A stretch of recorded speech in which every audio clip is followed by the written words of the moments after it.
Hi, it's Chris from thetraderguy.com taking a look at the British pound on the weekly time frame. You can see that the pound fell against the US dollar last couple of weeks, but when we go to the daily chart, you can see a massive reaction on Friday, and we are pressing serious resistance.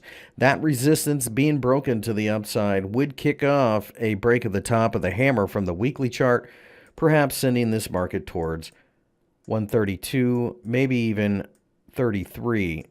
Longer term, when I look at this, I see that this downtrend line has offered support again, right at the 50% Fibonacci retracement level.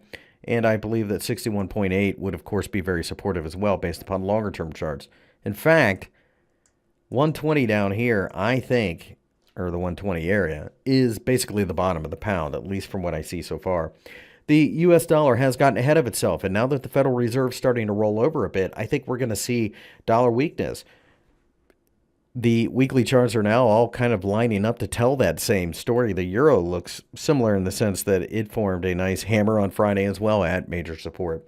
I would expect a bit of bullishness here. I do expect another attempt to go higher, and I do expect that longer term money is starting to jump into the pound because of the historically cheap levels.